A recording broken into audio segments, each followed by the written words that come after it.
오늘 하나님께서 우리에게 주시는 말씀은 시편 18편 말씀입니다. 시편 18편 중에서도 20절에서 28절 말씀은 의인을 향한 하나님의 구원이 얼마나 확실한지, 하나님께서 의인으로서의 삶에 어떻게 응답하시는지, 어떻게 갚아주시는 거에 대해서 확인받고 은혜 받고자 합니다. 우선 20절을 보니까 나는 하나님 앞에서 온전하게 살았습니다. 그것 때문에 하나님께서 나를 선대하셨습니다. 선한 것으로 갚아주셨습니다. 이런 고백입니다. 여호와께서 내 의를 따라 상 주시며 내 손이 깨끗함을 따라 내게 갚으셨으니, 이런 고백이 있습니다. 내 의를 따라, 이 케치드키라는 말은 짜데크, 그래서 정의롭다라는 뜻인데, 이 말을 조금 오해할 수 있어요. 하나님, 내가 이렇게 의롭게 사니까 이 의로운 것에, 이 공로에 대한 하나님의 어떤 갚아주심이다, 응답이다라고 하는 이런 오해를 할 수가 있는데, 사실 그건 아니다. 전적으로 타락한 인간은 하나님 앞에서 제 아무리 멋진 바벨탑을 쌓는다 할지라도 저 하늘까지 다다를 수가 없는 존재입니다. 그런 의미에서 이것에 대해서 내 의를 따라 갚아주셨다 하니까 나 자신의 공로나 어떤 자격 때문에 하나님 앞에서 이건 당연히 받는 어떤 대가다라고 생각할 수 있는데, 그건 아니다. 당연히 내 설령 나의 어떤 좀 상대적 의이긴 하지만 선행을 하나님이 갚아주셨을 때 이것 또한 내가 선을 행한 만큼의 어떤 가치가 아니라 그것과는 사실은 비교할 수 없는 은혜로 갚아주시는 분이 하나님이십니다. 그래서 이런 은혜로 갚아주셨음을 고백하면서도 사실은 하나님의 뜻을 따라서 순종하면서 살아간다면 하나님께서 이것을 결코 외면하지 않으시고 반드시 갚아주신다, 이런 확신의 말을 지금 다윗이 고백하고 있어요. 그래서 여기서 말하는 의는 뭐냐면 아무런 결함이 없는 완전하고 절대적인 의미에서의 하나님의 의를 말하는 것이 아니라 하나님의 뜻에 따라 순종하면서 살아가는 어떤 삶의 자세, 또 이 삶의 어떤 태도와 관계된 의로, 그럼 그런 의는 어떻게 행하냐 할 때 그 뒤에 있는 내 손의 깨끗함을 따라, 그래서 그 손으로 행하는 모든 일이 하나님의 의로우심을 본받아서 그 하나님께서 너도 나처럼 의롭게 살려무나 하는 어떤 이런 말씀에 순종하는 마음으로 그 기대에 부응하고자 이 살아가는 어떤 삶이 사실은 진정한 의인의 삶이라는 거죠. 그래서 그 의가 우리의 기준으로 이렇게 하면 도덕적으로 좀 완전하다, 이렇게 하면 윤리적으로 훌륭하다, 이런 차원이 아니라 늘 우리의 의식은, 우리의 기준은 하나님이어야 합니다. 하나님께서 과연 무엇을 원하실까? 이런 상황에서 내가 어떻게 하는 것이 하나님의 의를 드러내는 것이고 내가 하나님의 자녀로서의 의인으로 사는 것일까? 이런 선한 근심 아래 살아가는 걸음걸음을 놀랍게도 우리 하나님께서는 갚아주신다는 거예요. 갚아주신다라는 표현은 이것 또한 나 자신의 공로로 구원을 받고 나 자신의 어떤 것으로 하나님 앞에서 내가 뿌린 대로 어떤 누리는 대가나 보상이란 뜻이 아니라, 9절에서 나를 넓은 곳으로 인도하시고 나를 구원하신 이유가 나를 기뻐하셨던 것처럼 이 모든 갚으심에도 하나님의 기뻐하심이 기본적인 전제가 됩니다. 이것은 다윗이 원수들의 부당하고 거짓된 중상모략을 당하는 가운데서도 자신의 뜻과 인간의 어떤 방법을 버리고 하나님의 말씀과 뜻을 따라 행하였고 그 최종적 결과 또한 하나님께 맡기고 살았더니 정말로 하나님께서 그런 은혜의 어떤 행동을 해주셨다라는 어떤 간증이 되겠습니다. 그런 의미에서 하나님께서는 당신의 뜻을 따라 의롭게 행하는 자들, 또 언약에 충실한 삶을 사는 자들을 이렇게 돌아보시고 은혜를 베풀어 준다라는 사실이에요. 무엇보다도 이런 어떤 이 하나님에 대한 이 마음의 태도가 우리를 결국은 구원으로 이끌어 줍니다. 우리 구원 그러면 무슨 생각하죠? 어떻게 해야 구원받는다고 알고 있죠? 믿음으로, 예수님을 믿음으로. 그런데 이 그냥 믿는다는 어떤 말뿐으로 구원이라기보다는 점점 신앙이 성장하고 성숙할수록 내가 믿는다는 이 신앙인의 정체성으로 살아야겠구나. 내가 믿는다면 이 믿음에 대한 책임을 지고 살아야 되겠구나. 이 고백에 대한 무게를 감지하고 살아야 되겠구나 하는 것이 사실은 조금 더 성숙한 신앙인의 모습입니다. 그런데 이 이제 특히 칼빈 이후에 이제 루터도 그렇고 이 종교개혁 이후에 믿음으로 의인은 믿음으로 말미암아 살리라 하다 보니까 이 믿음이 그냥 믿습니다 하면 끝나는 걸로 생각해요. 그런데 그렇지 않다. 믿습니다 했으면 이 믿습니다에 합당한 삶을 사는 것이 사실은 균형 잡힌 온전한 믿음이라는 사실입니다. 그런 의미에서 물론 여기서 구원을 받았다니까 그냥 선행을 행하니까 구원을 받는다는 것은 아니라는 것과 가능하면 할 수만 있는 대로 우리가 믿는 사람으로서의 믿음의 어떤 이런 실체를 우리의 행동으로 보여주어야 해요. 말로는 믿음이 좋다고 믿음 생활을 열심히 하는 것 같은데 그 사람이 지나간 거리에는 순전히 오물 덩어리요 온갖 죄악의 더러운 어떤 것들로 가득하다면 누가 그 사람을 통해서 하나님의 의를 발견하고 하나님께 영광을 돌리겠습니까? 그런 의미에서 우리가 믿음의 무게를 가지고 책임감을 가지고 살아야 하겠습니다. 자, 그러면서 21절부터 24절까지 보니까 그러면 내가 이런 상을 받은 이유가 뭐냐? 구체적으로 내 의 내지는 내 손의 깨끗함의 정체가 무엇이냐를 하나하나 살피고 있는데 첫 번째 보니까 이는 내가 여호와의 도를 지키고 그래서 철저히 하나님의 율법의 가르침을 쫓아 사는 충성된 삶을 살았다. 하나님의 율법이 뭡니까? 첫 번째 율법이 뭘까요? 하나님을 사랑하라. 또요? 이야, 신약적인 해석. 십계명의 신약적인 해석 좋습니다. 근데 이제 굳이 얘기하면 준 우리의 하나님이시라는 이 믿음의 고백이 있어야 되겠죠? 그러면서 또 하나님 앞에서의 이런 망령되 일컫지 말고 우상을 섬기지 말고 안식일을 기억하여 거룩히 지키고 살인하지 말고 부모님께 이런 것들도 있지만 저는 첫 번째 계명을 항상 창세기 2장 16절을 생각합니다. 너는 절대 뭐를 하지 마라. 선악을 알게 하는 나무의 실과를 먹지 마라. 이게 기본입니다.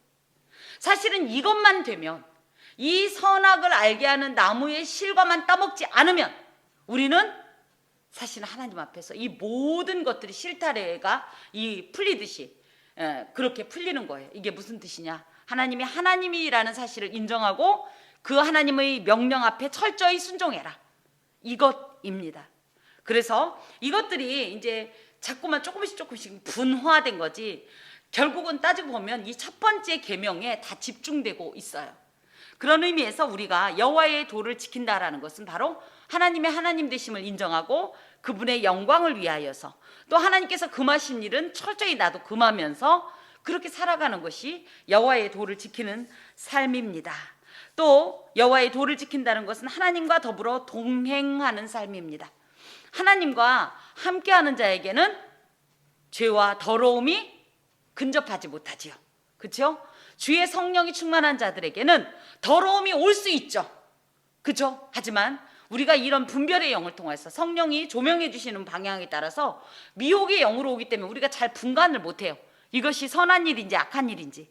그런데 이 성령의 내적 조명과 함께 이 말씀의 분별력을 주셔요. 아, 이런 걸 하지 말랬지? 아, 이거는 이거구나 라는 이런 어떤 하나님께서 주시는 지혜와 지식의 영을 따라서 우리가 이런 죄들을 철저하게 차단할 수 있습니다. 그런 의미에서 여호와의 도를 지킨다는 것은 하나님과 동행하는 삶이다. 특별히 우리의 모든 삶의 걸음이 하나님의 계명을 지키는 이런 어떤 자국으로 남아야 되겠어요. 그래서 오늘도 제1계명을 내일도 제1계명을 기억하면서 이 계명을 지키는 것을 생활화한다면 이것이 여호와의 도를 진정 사랑하고 지키는 것이다 라고 인정받을 수 있습니다. 더하여서 하나님의 도를 지킨다라는 것은 뒤에 보면 악하게 내 하나님을 떠나지 않는 것이기도 해요. 그래서 하나님의 도를 지킨다라는 것은 굉장히 적극적인 의미에서의 율법 준수. 그런 의미에서 악하게 내 하나님을 떠나지 않으라는 것은 다소 소극적인 율법 준수라고 하겠습니다. 그래서 악을 행하여서 악을 행하면 당연히 하나님으로부터 멀어지죠. 이 일을 체험하지 않으려고 도리어 오히려 하나님께로 자꾸만 붙쫓다라는 이 룻기의 말씀처럼 하나님을 붙쫓는 삶이 여호와의 도를 지키는 삶입니다. 하나님의 뜻을 힘써 행할 뿐 아니라 죄악으로부터 자기 자신을 철저히 지켜오는 삶이 하나님께서 보시기에는 의의 삶이었던 거예요. 물론 이 안엔 100점은 아닙니다. 하지만 하나님은 누구보다 우리의 중심을 아시니까 우리가 얼마나 죄를 짓지 않으려고 몸부림치는지, 얼마나 하나님의 뜻 가운데 하나님의 자녀로서의 어떤 합당한 삶을 살려고 몸부림치는지를 우리 주님께서 아시고, 그것이 비록 100점 만점에 몇 점 되지 않더라도, 보잘것 없더라도 그 중심을 보시고 하나님께서는 갚아주시는 겁니다. 특별히 여기에 악하게 내 하나님을 떠나지 아니하였으며 라는 말은 죄에 대한 자신의 자유의지를 스스로 철저히 제한했다는 뜻을 갖고 있어요. 무슨 얘기냐? 하나님께서 주신 우리에게 주신 자유의지는 선을 행할 의지도 있고 악을 행할 의지도 있어요. 그런데 우리의 의지가 참으로 하나님께서 주신 것임에도 불구하고 인간이 얼마나 악하게 사용하기 좋아하냐면 뭐든지 선한 것은 별로 메리트를 못 느껴. 우리가 이 매력을 못 느껴요. 이쪽으로 딱히 하고 싶은 마음이 없어요. 우리 함께 모이면 누군가를 칭찬하고 누군가에 대한 긍정적인 평가도 물론 하지만 그때는 시간이 참 안 가요. 누군가를 칭찬하느라고 1시간씩 써본 적 있어요? 그런데 누군가를 비난하거나 험담하거나, 그죠? 나는 이거는 내가 그 사람을 비난하는 건 아니지만 하면서 이야기하는 내용은 그러다 보면 1시간이 가고 2시간이 갈 수가 있어요. 그게 또 제 모습이에요 지금. 네, 그런데 이렇게 인간은 자꾸만 하나님께서 주신 자유의지를 선하게 사용하려고 하기보다는 이 악을 사용하려고 하는 이 의지가 있는데, 이것을 너무너무 그렇게 하고 싶은 거예요. 그렇게 시간이 잘 갈 정도로. 하지만 이것을 스스로 안 하려고 이 자유의지를 제한하는 이것 또한 하나님 앞에서 온전한 어떤 의인의 삶이라는 거예요. 다윗은 자신이 그렇게 했다라는 거예요. 다윗이 실제로 이 사무엘 이 상 또 하에 보면 얼마나 많은 대적들이 있는지 몰라요. 그 대적들에게 물론 다윗이 또 인간인지라 또 실수도 있었겠지만 그렇게 치명적으로 이렇게 비난을 당할 정도, 공격을 당할 정도가 아니었을 때도 그런 원수의 이런 파괴적인 이런 공격을 받았던 경우가 많은데, 이 다윗으로 말할 것 같으면 그런 사람들에 대해서 얼마든지 누구 말 맞다나 그걸 뭐라고 해요? 정정당당하게, 아니 뭐라고 그러지? 정당방위. 왜 갑자기 정당방위가? 정당방위라고 생각하고 욕을 할 수도 있지만 자기는 그렇게 되면 의로운 삶이 아니라는 생각 때문에 그것조차도 제한하려고 노력했다, 이런 얘기입니다. 그걸 우리 주님께서는 아시고 갚아주셨다. 두 번째, 그의 모든 규례가 내 앞에 있고 내게서 그의 율례를 버리지 아니하였음이로다. 그래서 이런 어떤 행동을 한 이유가 사실은 하나님의 구원을 기대했기 때문인데, 그런 하나님의 구원을 기대하는 자는 어떠한 삶을 살아야 하냐면 이렇게 모든 하나님의 율법이 바로 내 앞에 있는 것으로 삼고, 그야말로 내 길로 삼고, 내 발자국 한 발자국 한 발자국 내 생각으로 삼고, 내 언어로 삼고, 내 관계로 삼고, 이렇게 살아왔다는 거예요. 그러면서 그 율례를 기꺼이 사랑하고 이렇게 귀히 여겼더니 하나님께서 또 그것을 갚아주셨다라는 거죠. 그러면서 그의 모든 규례가 내 앞에 있고 나는 그의 앞에서 완전하여, 이런 표현을 이제 코람데오라고 합니다. 코람이라는 것은 뭐뭐 앞에 있다, 이런 뜻이고요. 데오는 하나님, 신을 말해요. 그래서 우리가 어떤 행동을 하거나 어떤 말을 할 때 늘 어떤 단어를 떠올려야 하냐? 코람데오. 지금 나는 이것을 누구 앞에서 하는 말이다? 하나님 앞에서 하는 말이다. 지금 나의 이 생각도 하나님 앞에서, 나의 이 모든 걸음도 하나님 앞에서. 참 이게 쉽지는 않습니다. 저도 참 잘 알고 어떤 때는 제 아이디가 코람데오이기도 하면서도 참 그런 말을 처음에 적을 때는 엄청난 의지로 적거든요. 내가 그래 코람데오의 삶을 살리라. 그런데 참 쉽지가 않아요. 자, 특히 그의 앞에서 23절에 보니까 나는 그의 앞에 완전하여 나의 죄악에서 스스로 자신을 지켰다 할 때 이 완전이란 말이 탐임이란 말로 흠이 없이 무죄하며 온전하다는 뜻을 갖고 있는데, 이것은 어떤 사람이 그렇게 살아간다는 뜻도 있지만 사실은 하나님께 제물로 드려지는 어떤 그 제물의 상태를 말해요. 그러니까 역으로 말하면 뭐예요? 내가 지금 이렇게 살아가는 것을 뭘로? 내 삶을 하나님께 드리는 제물로서의 삶으로 살아간다라는 얘기예요. 흠이 있고 또 죄가 가득하고 불완전한 것은 제물로서의 가치가 없잖아요. 그렇죠? 그래서 하나님 앞에 온전한 이 제물로 드려지기 위해서 내 삶에 그런 어떤 악이나 죄가 근절되도록 나는 그렇게 살아왔다, 그런 얘기입니다. 그런 삶이야말로 하나님께서 인정해 주시는 삶이기 때문에 하나님께 인정받으려고 나는 탐임으로서의 온전한 제물로서의 삶을 살아왔다. 24절에 보니까 그러므로 여호와께서 내 의를 따라 갚으시되, 그래서 19절과 24절은 수미 쌍관적 구조예요. 19절이 아닌 20절과 24절 계속 하나님께서 내 의를 따라 상 주셨다. 24절에도 여호와께서 내 의를 따라 갚으시고 내 손이 깨끗한 만큼 내게 갚으셨다, 이런 얘기를 합니다.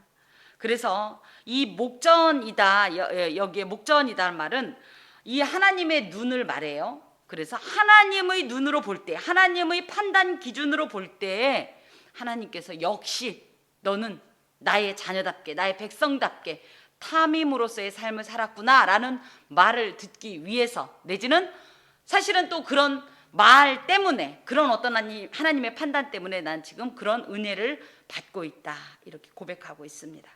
우리는 하나님 앞에 제물로 드려질 것 같으면 어떨까요? 드려질 수 있을까요? 아니면 거절당할까요? 저는 특히 요즘 같아서는 두렵습니다. 하나님께서 거절하실 것이 뻔하기 때문에. 이 탐임이란 이 단어가 말씀을 준비하면서 참 마음에 크게 왔어요. 내가 이 탐임으로서의 삶을 살고 있나 하는 생각을 했습니다. 그렇지도 않으면서도 하나님께서 내게 뭔가 좋은 걸 갚아달라고 외치는 데가 너무 말이 안 되는 것 같기도 하고 했었습니다. 자, 그런 하나님은 어떤 하나님이냐 했더니 25절에서 26절까지 보면 자비로운 자에게는 주의 자비로우심으로 갚아주시는 분이라는 거예요. 자비롭다라는 말은 물론 헤세드가 뭐냐면 그야말로 인애, 사랑 이런 표현이긴 한데, 여기서 나온 단어인 하시드라는 말이 있어요. 하시드란 말은 지극히 구별된 경건한, 신실한 이런 뜻을 갖고 있어요.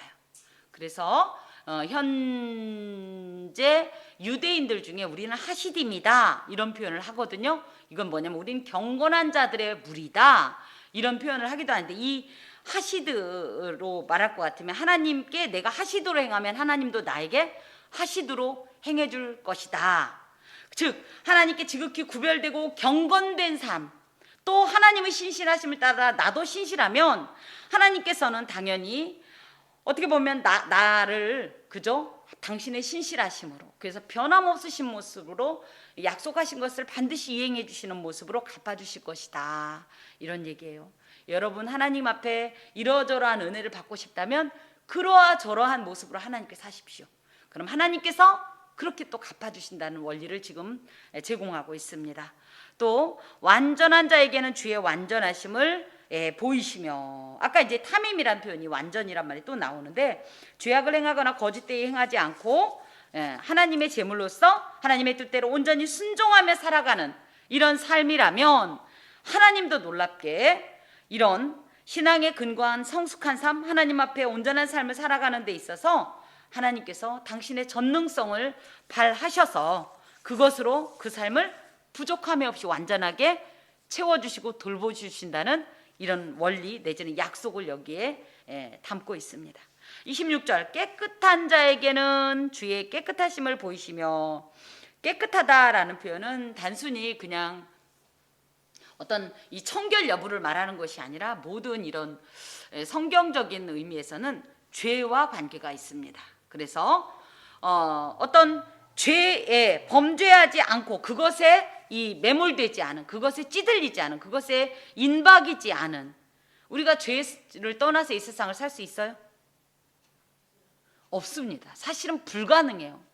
우리 인간 자체가 이미 원죄라는 죄성을 갖고 있고, 이 원죄, 이 새끼들이 다 자범죄예요. 원죄가 있는 이상 인간은 죄를 떠나서 살 수 없어요. 그런데도 정결하려고 하는 것은 우리가 이 죄를 익숙하게 여기지 않는 거예요.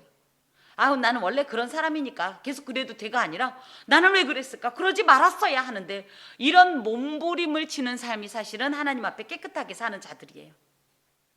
그런 자들이 물론 발전론적으로 어제는 이만큼 죄졌다, 오늘은 조금씩 덜 짓고 하는 것도 있지만, 또 한편으로는 뭐예요? 내내 좋아지다가 한 번에 출동 미끄러져서 다시 원위치로 가기도 하죠. 하나님은 그걸 이해 못하시진 않지만 계속적으로 하나님의 그 깨끗하심과 하나님의 그 온전하심을 본받으려고 우리가 그저 죄를 자꾸만 멀리하려고 하는 이런 삶을 살아가는 자들에겐 하나님께서 똑같이 갚아주시는데, 범죄하지 않고 깨끗하게 사는 주님의 성도들의 삶 속에서 하나님께서 그 죄를 짓지 않을 수 있도록 모든 죄를 차단하여 주시고, 더하여서 의지도 주셔요. 내가 죄를 이길 힘도 주시고, 또 무엇보다도 성도의 대적들, 자꾸만 죄를 지어서 우리로 넘어지게 하는 악한 것들에 대해서 하나님께서 공의롭게 심판하신다는 뜻이 바로 주의 깨끗한 자들에게는 주의 깨끗하심을 보이시며 라는 말씀이십니다. 더하여 사악한 자에게는 주의 거스르심을 보이시리니, 사악한 자는 이케시라는 말로 속인다, 왜곡한다 이런 뜻을 갖고 있어요. 하나님 앞에 정직하지 못할 뿐만 아니라 고의적인 죄가 참 나쁜 겁니다. 뭐든지, 그죠? 의도성이 있느냐 없느냐가 참 중요한데, 고의적으로 일부러 하나님의 뜻을 왜곡하고 거스르는 자가 바로 사악한 자예요. 그러면 우리 하나님도 똑같이 해주신다는 거예요. 어떻게?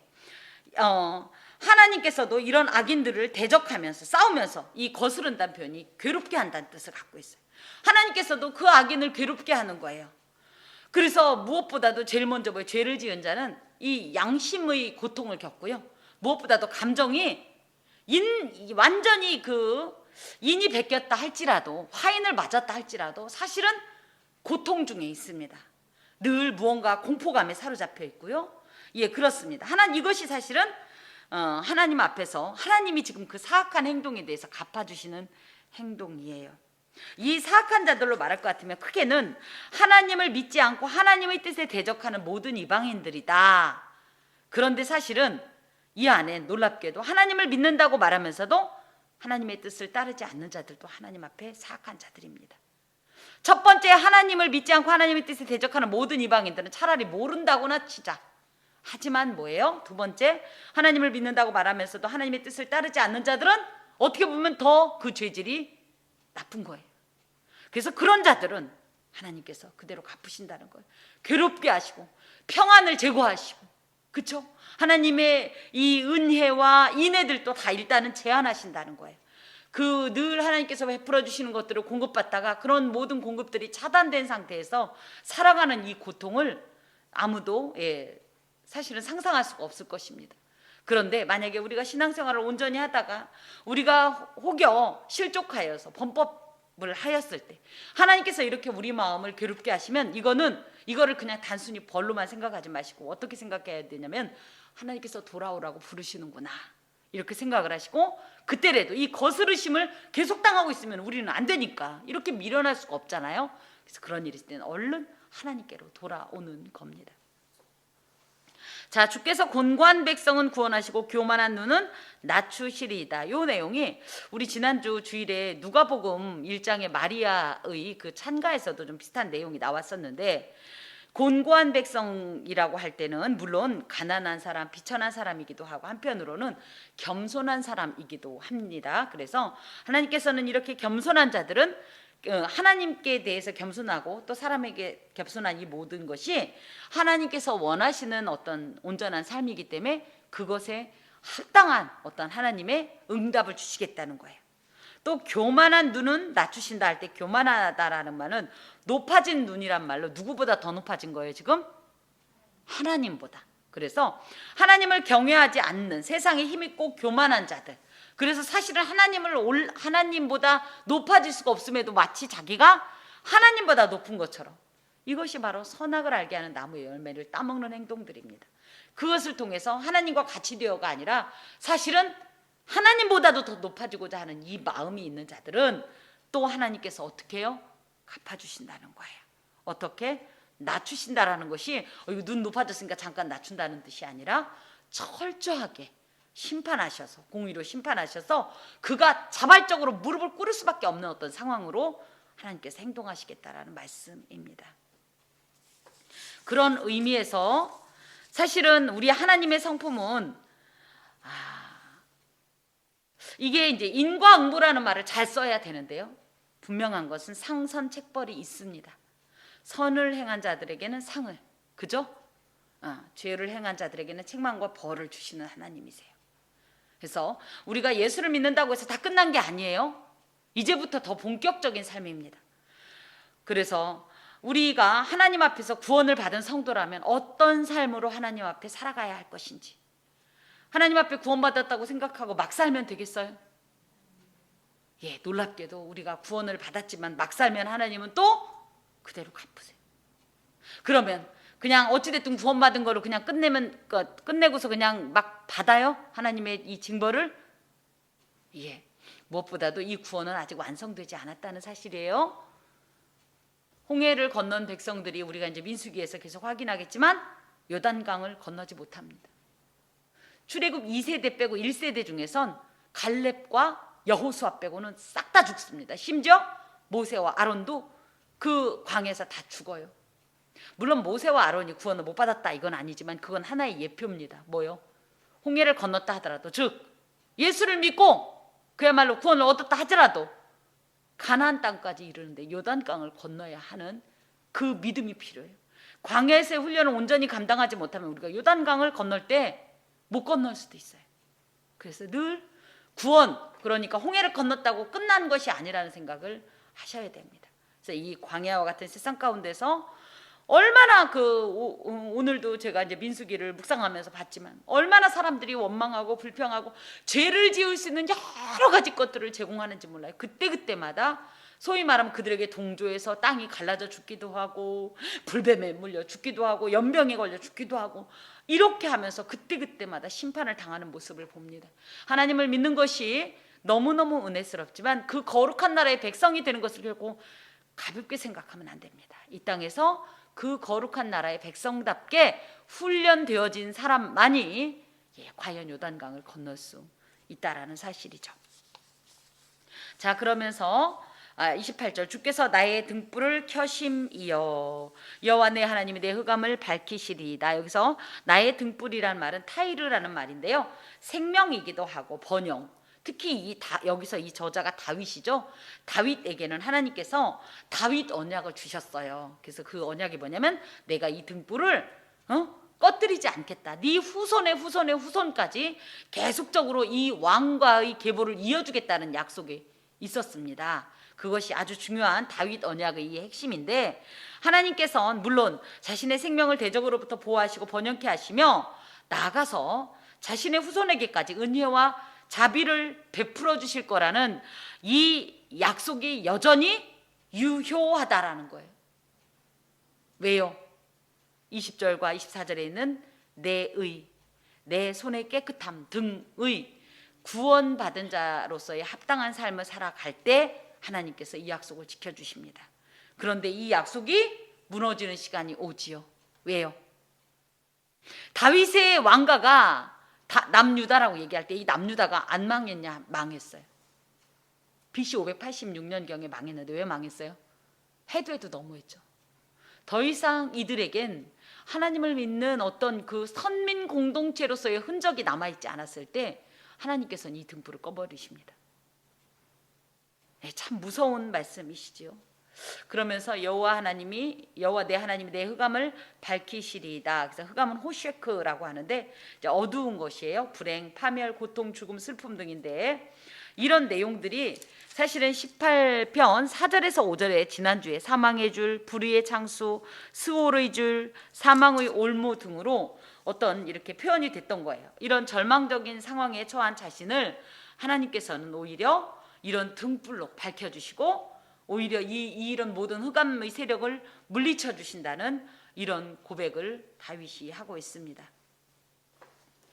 하나님께서는 갚으실까요? 우리의 행동을 어떻게 생각하십니까? 갚으십니다. 보응의 어떤 원리가 이곳에 기록되어 있는데 우리 또한 하나님이 구원했으니까 다 끝나는 게 아니에요. 그런 의미에서 하나님을 믿는 백성답게 참으로 우리의 걸음을 삼갈 필요가 있습니다. 하나님께서 베푸시는 보응의 원리를 기억하면서 그렇다고 무서워할 것까지는 아니에요. 우리는 자녀는 죽을까 봐 무서워하는 것보다는 어떻게 하면 우리의 사랑하는 아버지를 기쁘게 해드릴까 라는 마음으로 우리의 걸음을 걸어야 하겠는데 그런 어떤 마음으로 하나님의 이 규례와 법도 말씀을 준수하면서 삶 속에서 무엇보다도 하나님과 동행하면서 죄와 같이 동행하면 안 되는 거예요. 하나님과 동행하면 죄와는 결별해야 돼요. 그래서 죄에 대한 나의 의지들을 철저히 제한하고 혹은 더 용감하게 차단하고 하나님의 눈을 의식하고 코람되어 하나님 앞에서 걸어가는 걸음이 될 때 하나님께서는 우리의 이 마음을 아시고 우리의 이 모든 의지를 아시고 결단을 아시고 우리의 이런 어떤 행위를 아시고 선하게 갚아주십니다. 기도합시다. 주님 감사합니다. 물론 제가 어떤 나름대로 선행을 한다 하여서 의로운 행동을 한다고 하여서 그것이 하나님을 더 영화롭게 하거나 그렇게 하는 것은 사실 아닙니다. 지극히 미약하기도 하고 때로는 그것들이 겉으로 드러나지 않는 경우도 많기 때문입니다.